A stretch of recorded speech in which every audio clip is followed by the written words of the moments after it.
Hello, my friends, and welcome back. Thank you very much for being with me again today. Interesting development in Ukraine. It seems like troops don't want to fight anymore. Well, who blames? Who would blame them for doing that, right? Well, let's see what's going on here. We have an article from Business Insider from today, June 19th, 2022, and this is the title: Ukrainian troops are deserting battle and Russian troops have troubled morale as the war is expected to last years, NATO chief says. I don't know if it's going to last years, but Ukrainian forces have had desertions on the combat field, the British Defense Ministry said. Meanwhile, Russian forces have dealt with especially troubled morale with infighting and armed standoffs. NATO Secretary General Jens Stoltenberg warned Sunday that nobody knows how long the war could last. Ukrainian troops are deserting battle while Russian troops are facing troubled morale as Russia's invasion of Ukraine could drag on for years. In this situation, I don't think we're going to see it years only by using this piece of information or assessment. And I'm quoting, combat units from both sides are committed to increase combat in the Donbass and are likely experiencing variable morale, the British Defense Ministry said per a Sunday report from Associated Press. The Defense Ministry said that, and I'm quoting, Ukrainian forces have likely suffered desertions in recent weeks, but the Russian morale highly likely remains especially troubled. The ministry also reported that there have been cases of whole Russian units refusing orders and armed standoffs between officers and their troops continue to occur. The intel comes as NATO Secretary General Jens Stoltenberg warned that nobody knows how long the war could last. We need to be prepared for it to last for years, Stoltenberg said, urging allies not to weaken support for Ukraine. How can you weaken support? It's about people who don't want to fight anymore. It's not the weapons. They weren't going to shoot themselves on their own demise. Urging allies not to weaken support for Ukraine, even if the costs are high, not only in terms of military aid, but also because of the increase in energy and food goods prices. Germany reduced its military support to Ukraine in May as Russian President Vladimir Putin warned Germany and France against sending arms to Ukraine, saying it will risk further destabilization of the situation.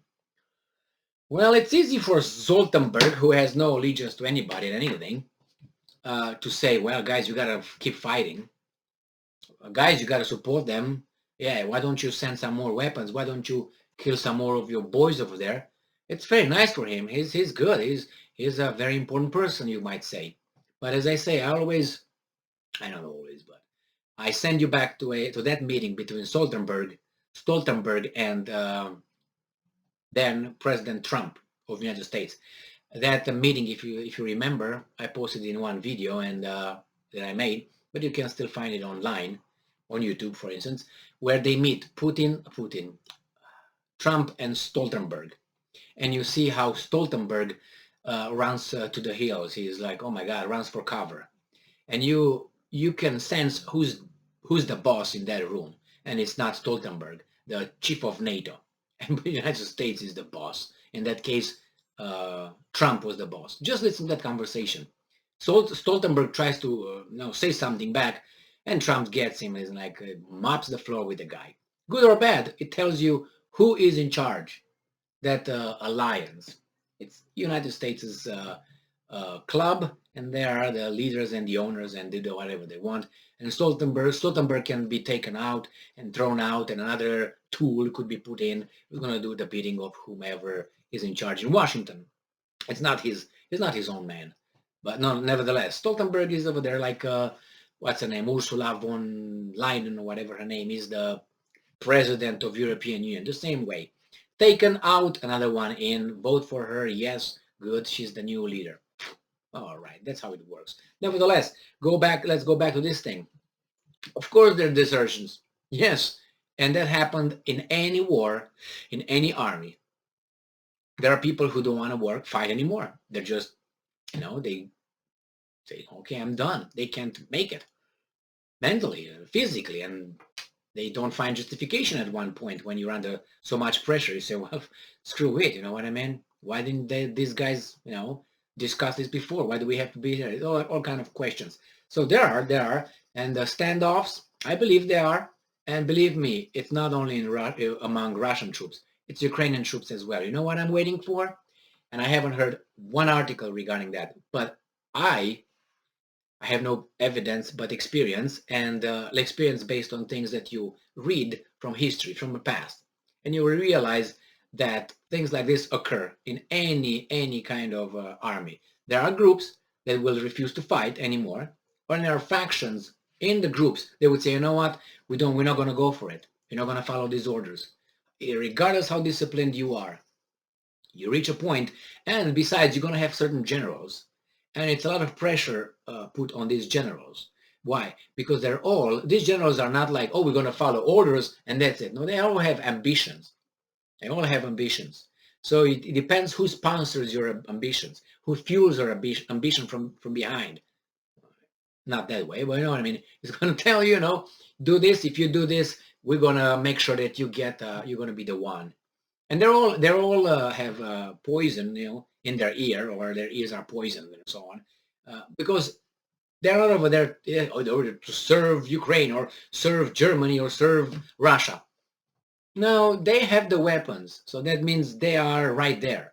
It's not the politician. The politician is surrounded by people with weapons, and those people, I might be the one in charge of them. So you know what I mean?